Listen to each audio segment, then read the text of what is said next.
என் அன்பு சகோதர சகோதரிகளே, ஆண்டவராகிய இயேசு கிறிஸ்துவின் நாமத்தில் என் அன்பின் வாழ்த்துக்கள். இன்றைய முத்து எனும் இந்த சிறிய தியானத்தின் மூலமாக மீண்டும் உங்களை சந்திப்பதிலே மகிழ்ச்சி அடைகிறேன். அருமையான ஆண்டுடைய பிள்ளைகளே, சிலுவை நமக்கு ஒரு அடையாளமாக மாறிவிட்டது. ஒரு அவலட்சணமாக இருந்ததை ஆண்டவர் அடையாளமாக, அது நம்முடைய வாழ்க்கையின் எத்தனை பெரிய ஆசீர்வாதத்தை கொண்டு வருகிறது என்பதையும் நம்ம தியானித்து கொண்டே இருக்கிறோம். பிரியமானவர்களே, இந்த நாளிலும் கூட சிலுவையும் தாழ்மையும் என்ற தலைப்பிலே உங்களோடு கர்த்தருடைய வார்த்தையை நான் பகிர்ந்து கொள்கிறேன். பிலிப்பியருக்கு எழுதின நிருபம் 2ஆம் அதிகாரம் 8வது வசனத்தை நான் வாசிக்கிறேன். பிலிப்பியர் 2:8. அவர் மனுஷ ரூபமாய் காணப்பட்டு மரண பரியந்தம், அதாவது சிலுவையின் மரண பரியந்தமும் கீழ்ப்படிந்தவராகி தம்மை தாமே தாழ்த்தினார். சிலுவையின் மரண பரியந்தம் என்று வாசிக்கிறோம். மரண பரியந்தமும் அவர் சிலுவைக்கு செல்லும் வரைக்கும் அவர் தன்னை தாழ்த்தினார். எவ்வளவு மகிமை பொருந்தின தேவன்! யோசித்து பார்த்தீங்களா? அவருடைய மகிமை அவ்வளவு பெரிய மகிமை. அந்த பெரிய மகிமை பொருந்தின அந்த சர்வ வல்லமையுள்ள தேவன் இப்பொழுது தன்னுடைய எல்லா மகிமையையும் அவர் அங்கே நமக்காக அங்கே வைத்துவிட்டு பூமிக்கு ஒரு மனிதனாக இறங்கி வந்தார். யோசித்து பாருங்க, அவர் பிறந்ததிலிருந்து தன்னுடைய தாழ்மையை வெளிப்படுத்தி கொண்டே இருக்கிறார். ஒருவேளை எல்லா சூழ்நிலையிலும் நம்முடைய தாழ்மையை வெளிப்படுத்திடலாம். ஆனால் பிரச்சனை என்ற ஒன்று வரும்போது, நமக்கு நிந்தை அவமானம் என்ற ஒன்று வரும்போது நாம் தாழ்த்துவோமா? யோசித்து பாருங்களேன். அந்த நேரம் தாழ்த்துறது தான் அது மிக சவால் நிறைந்த ஒரு காரியம். எப்போ வேணாலும் நம்ம தாழ்த்திடலாம். ஆனால் பிரச்சனை வந்து எனக்கு என்னுடைய பொசிஷனுக்கு ஒரு பெரிய சவால் வரும்போது, என்னுடைய பொசிஷனுக்கு எதிர்த்து ஒருவர் நிற்கும் பொழுது, அல்லது என்னை காயப்படுத்துகிற சில வார்த்தைகளை பேசும்போது அங்கே நம்ம தாழ்த்த மாட்டோம். அங்கே என்ன தெரியுமா செய்வோம்? நான் யார் தெரியுமா, என்னைய நீ பேசிட்டியா அப்படின்னு நம்ம நினைப்போம். தேவனுடைய பிள்ளைகளே, ஆண்டவர் நமக்கு கொடுக்கிற மிக முக்கியமான ஒரு காரியம் என்னன்னா, தாழ்த்தி கொண்டே இருக்க வேண்டும். நம்ம சூழ்நிலை நல்லா இருக்கும்போது, பொன் தூபவர்க்கம் வெள்ளைப்போளம் கொண்டு வந்து படைக்கும் போது மாத்திரம் தாழ்மை அல்ல, அற்புத அடையாளங்கள் நடக்கும்போது மாத்திரம் தாழ்மை அல்ல, அங்கே என்னை கேள்விக்குறியாக்கி, என்னுடைய பொசிஷனை கேள்விக்குறியாக்கி, என்னுடைய அந்த பெரிய ஸ்தானத்தை சந்தேகப்பட்டு என்னை அவமானப்படுத்தி நிந்தனைக்கு உட்படுத்தும் போது அப்போ தாழ்மை வருமா? அந்த தாழ்மையை சிலுவையின் மரண பரியந்தம், அவர் சிலுவையில் தான் தன்னுடைய ஜீவனை கொடுத்தார். அப்படின்னா அது வரைக்கும் அவர் தன்னை தாழ்த்தினார். பிரியமானவர்களே, அந்த நேரத்தில் கூட ஒரு பெருமையும் அவருக்கு வந்ததில்லை. பெருமையான ஒரு வார்த்தையும் அவர் பேசினதில்லை. எத்தனை பெரிய தாழ்மை! கவனிச்சு பார்த்தீங்களா? இன்னைக்கு கூட கர்த்தருடைய பிள்ளைகளே, அந்த தாழ்மையாய் இருந்தார் அல்லவா? அதுல இந்த 2ஆம் அதிகாரம் 7ஆம் வசனத்துல he voluntary emptying என்று வாசிக்கிறோம். அதாவது அவர் தன்னை தானாகவே வந்து தன்னை வெறுமையாக்க ஒப்பு கொடுத்தார். அதை கெனோசிஸ் என்ற ஒரு கிரேக்க வார்த்தை பயன்படுத்தப்படுகிறது. அருமையான தேவனுடைய பிள்ளைகளே, முழுமையாக தன்னை அவர் வெறுமையாக்கினார். முதலாவதாக அவர் தன்னை வெறுமையாக்கினார். என்ன அர்த்தம் தெரியுமா? இந்த பிலிப்பியர் 2:7 வாசிக்கிறேன். தம்மை தாமே வெறுமையாக்கி, அவரே தன்னார்வமாக தன்னை வெறுமையாக்கி கொண்டார். கெனோசிஸ், அவரே தன்னை வெறுமையாக்கி கொண்டார். யாரும் அவருடைய மகிமையை உரியலை, யாரும் அவருடைய அந்த பொசிஷனை விட்டு இறக்கலை. அவரே தன்னை வெறுமையாக்கினார். எல்லாம் நிறைந்தவர் தம்மை வெறுமையாக்கினார். பிரியமானவர்களே, தன்னுடைய ஸ்தானத்தை அவர் அங்கே இழக்க ஒப்பு கொடுக்கிறார். எவ்வளோ ஒரு அருமையான ஒரு ஆண்டவர் பார்த்தீங்களா? யோசித்து பாருங்களேன். எல்லாவற்றையும் அவரே விட்டுட்டு இறங்கி வருகிறார். எல்லாவற்றையும் அவரே துறந்து இறங்கி வருகிறார். நீங்கள் யோவான் சுவிசேஷம் 13ஆம் அதிகாரம் 4வது வசனத்தில் பாருங்க, இயேசு கிறிஸ்து தம்முடைய சீஷர்களுடைய கால்களை கழுவினார். காலை கழுவும் போது அதில் ஒரு வார்த்தை, இந்த 4வது வசனத்தை நான் வாசிக்கிறேன். போஜனத்தை விட்டு எழுந்து, போஜனத்தை விட்டு எழுந்து என்று வாசிக்கிறோம். அப்படின்னா அவர் தன் ஸ்தானத்தை விட்டு, அப்போ நம்ம பல நேரங்களில் தாழ்த்துறோமா அப்படின்னா சில காரியத்தை விட முடியல.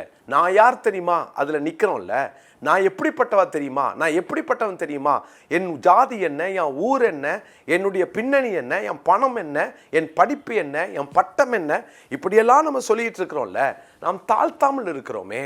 அருமையான தேவனுடைய பிள்ளைகளே, இன்னைக்கு ஆண்டவர் நம்மளை தாழ்த்த சொல்லுகிறார். நாம் தாழ்த்தி தான் ஆக வேண்டும். அந்த தாழ்மை எப்படிப்பட்டதாக இருக்கணும்னா, எதை வேண்டுமானாலும் நான் இழக்க ஆயத்தமாக இருக்கணும். அந்த சிலுவை கிட்ட போகும்போதும் நான் யார் தெரியுமா அப்படின்னு ஆண்டவர் காமிச்சதே இல்லை தெரியுமா?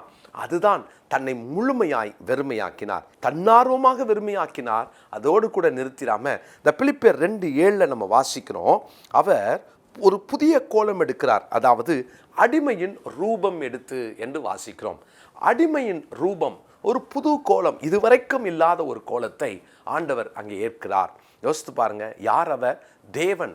அவருடைய சாயல், அவருடைய ரூபம் மகா மகிமையானது.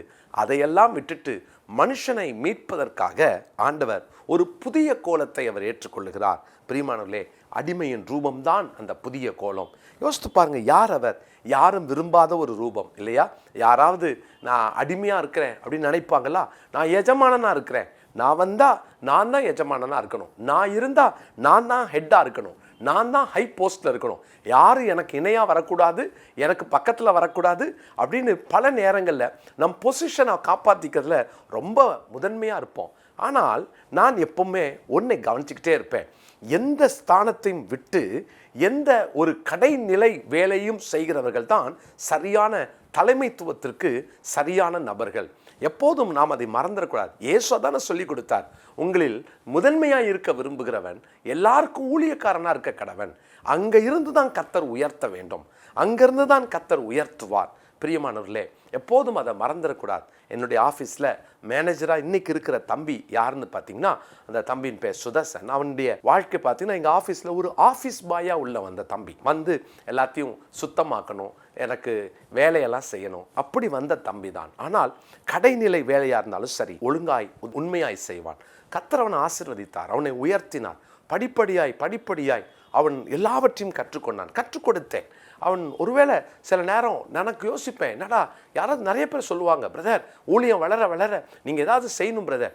பாருங்க, இப்போ கர்த்தருடைய கிருபையில் ஒரு உயர்ந்த ஸ்தானம், ஒரு மேனேஜர் என்ற ஒரு ஸ்தானத்தை ஆண்டவர் எனக்கு தந்தார். என்ன காரணம் அப்படின்னா, அந்த கடைநிலையிலும் அந்த உத்தமத்திலே நின்றது. இன்னைக்கு நிறைய பேருக்குள்ள அது இருக்காது. தலைமைத்துவம் அது வராததுக்கு ரீசன் அதுதான். தேவனுடைய பிள்ளைகளே, இங்கே நம்ம பார்க்கிறோம், புதிய கோலம் எடுத்தார் அவர். அதனால தான் யோவான் 13:4 கவனித்து பார்த்தீங்களா, அவர் தன்னுடைய சீலையை அறையிலே கட்டினார் என்று வாசிக்கிறோம். எதுக்காக? என்ன அர்த்தம்? சீலையை தோளில் போட்ட சீலை அது அறையில் எடுத்து கட்டுறாருன்னா, அது ஒரு எஜமான் அங்கே அடிமையாக மாறுகிறார். எவ்வளோ பெரிய தாழ்மை பார்த்தீங்களா?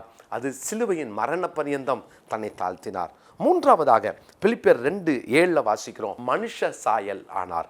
மனுஷ சாயல் ஆனார். யார் அவர்? தேவ சாயலாய் இருந்தவர். அவர் தேவ சாயலாய் இருந்து தமது சாயலின்படி மனிதனை படைத்தவர். ஆனால் இப்பொழுது தேவ சாயலை இழந்த மனுஷனுக்காக அவர் மனுஷ சாயலாக மாற தன் சாயலை விட்டுட்டு மனுஷ சாயலாக மாறினார். பிரியமானவர்களே, புதிய கோலம் எடுத்தார். தன்னை தாமாகவே வெறுமையாக்க ஒப்பு கொடுத்தவர். இரண்டாவது புதிய கோலம் எடுத்தார், அதாவது அடிமையின் ரூபம். மூன்றாவது மனுஷ சாயலானார். ஒரு தேவன் மனுஷ சாயலாக மாறணுமா? ஏன் தெரியுமா? என்னை போல மாறி என் கூட இருந்து என்னை மீட்பதற்காக அவர் எடுத்துக்கொண்ட அந்த தாழ்மை, அவர் தரித்து கொண்ட அந்த தாழ்மை, அதுதான் இன்னைக்கு நமக்கு தேவை. யோசித்து பாருங்களேன், யாரோடையும் பழகுவதற்கு இறங்க வேண்டும். நான் என் பொசிஷனை விட்டு இறங்க மாட்டேன், நான் எதுக்கு அவங்களுக்காக இறங்கி போகணும் அப்படின்னு நம்ம நினைச்சோம் அப்படின்னாலே நமக்குள்ள தாழ்மை இல்லைன்னு அர்த்தம். இன்னைக்கு நிறைய இடத்துல பிரச்சனை அதுதான். திருச்சபையாக இருக்கட்டும், குடும்பமாக இருக்கட்டும், என் பொசிஷனை விட்டு நான் இறங்க மாட்டேன்ற அந்த நிலை யார் எப்போல்லாம் வருதோ அங்கே சரியான ஒரு சமாதானமும் ஒரு மகிழ்ச்சியும் ஒரு நிறைவையும் நம்மால் பார்க்க முடியாது. எந்த பொசிஷனுக்கும் இறங்குவதற்கு ஆயத்தமாக இருக்கணும். ஒரு எறும்பு கஷ்டப்பட்டு சுமக்க முடியாத ஒரு கற்கண்டை எடுத்துட்டு தன்னுடைய புற்றை நோக்கி போகுது, சுமக்க முடியல. நான் பார்க்குறேன், ஐயோ பாவம், அந்த எறும்புக்கு உதவி செஞ்சால் நல்லா இருக்குமேன்னு போய் அந்த கற்கண்டை எடுக்க முயற்சித்தா அதை விட்டுட்டு எறும்பு ஓடிடுச்சு. அப்போ அந்த எறும்புக்கு உதவி செய்ய நான் ஆசைப்படுறேன். நான் ஆசைப்பட்டது என்ன தெரியுமா? நானும் ஒரு எறும்பாக மாறி ஏன் அந்த கற்கண்டை தூக்கிட்டு போகிறதுக்கு நான் ஏன் முயற்சி எடுக்கக்கூடாது? ஆனால் என்னால் முடியாது, நான் மனுஷன்தான். ஆனால் தேவன் யார் தெரியுமா? மனுஷன் சுமக்க முடியாத ஒரு பாவ பாரத்தை சுமக்கிறான். அவனை மீட்பதற்கு அவர் தேவனாகவே வந்து எனக்கு வேலை செய்ய வேண்டும் என்றால் நான் அவரை விட்டுட்டு ஓடிடுவேன். அப்படித்தானே மோசையை பார்த்து ஜனங்க சொன்னாங்க, அவர் பேச வேண்டாம், பயமா இருக்கு, அவர் என்ன சொல்றாரோ கேட்டு சொல்லுன்னு சொன்னாங்கல்ல. அதனால தான் தேவன் என்ன பண்ணார் தெரியுமா? அவராகவே எல்லாவற்றையும் இழந்து துறந்து மனுஷ சாயலாகி அடிமையின் ரூபம் எடுத்து என்னிலே ஒருவராய், என்னை போல ஒருவராய் இறங்கி வந்தார். எத்தனை பெரிய தாழ்மை! யோசித்து பாருங்க. நாமவே வாலண்டியரா சில காரியத்தை இழக்க முன் வந்திருக்கிறோமா? நாம் யாரையாவது ஒருவரை மீட்பதற்காய் அல்லது உதவி செய்வதற்காய் என்னுடைய பொசிஷனை விட்டு இறங்கி இருக்கிறேன்னா, யார் கூடவும் என்னால் பழக முடியும்னு என்னைக்காவது நான் நினைச்சிருக்கிறேன்னா, இப்படிப்பட்ட நல்ல பண்புகள் தான் தாழ்மைக்கு அடையாளம். பிரியமானவர்களே, அந்த தாழ்மையை நாமும் தரித்துக்கொள்ளும். இந்த நாளைக்குரிய வேத பாடத்தை குறித்து கொள்ளுங்கள். பிலிப்பியர் 2 அதிகாரம் 7, 8 வசனங்கள். ஜெபம் பண்ணலாமா? நல்ல தகப்பனே, நாங்களும் தாழ்மையோடு நடந்து கொள்ள எங்களுக்கு கிருபை தாரும்.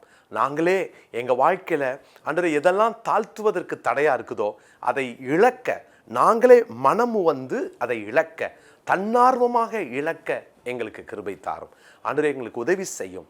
நாங்கள் யாரையும் மீட்பதற்கு எங்கள் பொசிஷனை பிடிச்சிட்டு இல்லாமல் அதை இழக்கிறதற்கும் அதை கொடுப்பதற்கும் எங்களுக்கு கிருபை தாரும். அதோடு கூட எங்கள் தனிப்பட்ட வாழ்க்கையில் நாங்கள் யாரையும் கர்த்தாவே நாங்கள் பழக, யார்கிட்டையும் இறங்கி போய் அவர்களுடைய பிரச்சனைகளை நாங்கள் பார்க்க, அப்படிப்பட்ட தாழ்மையின் உணர்வை, எண்ணங்களை எங்கள் எல்லாருக்கும் தாரும். உதவி செய்யுங்க. சிலுவையும் தாழ்மையும் என்ற இந்த வார்த்தை எங்கள் வாழ்க்கையில் நாங்கள் அபியாசப்படுத்திக் கொள்ள உதவி செய்யுங்க. எங்களுக்கு இருக்கிற பெருமைகள் எல்லாம் மாறட்டும். இயேசுவின் நாமத்தில் எங்களை அர்ப்பணித்து ஜெபிக்கிறோம் நல்ல பிதாவே, ஆமென். பிரியமானவர்களே, இயேசுவின் நாமத்தில் அன்போடு வாழ்த்துகிறேன். நம்முடைய வெற்றியின் ஊழியங்கள் வேதாகம கல்லூரியினுடைய நேரடி வகுப்புகளை நாம் ஜூன் மாதம் 1ஆம் தேதியிலிருந்து துவங்கவிருக்கிறோம். இது பெரிய கூட்டத்தை நான் சேர்க்க போறதில்லை.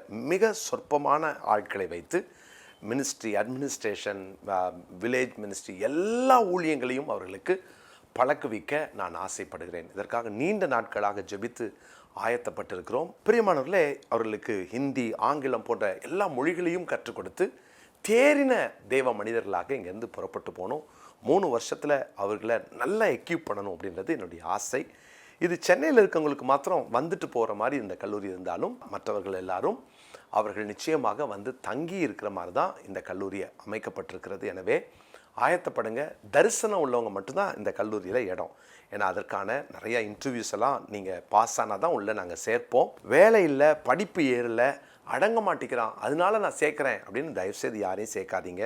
தரிசனம் இருக்கணும். கர்த்தருக்காக நான் ஏதாவது சாதிக்கணும் அப்படின்றவங்கள மட்டும்தான் இந்த கல்லூரியில் நம்ம சேர்க்குறோம். எனவே ஜபத்தோட கீழே இருக்கிற இந்த நம்பரை குறித்து கொள்ளுங்கள். உங்களுக்கு தெரிந்தவர்களுக்கு அனுப்பி வைங்க.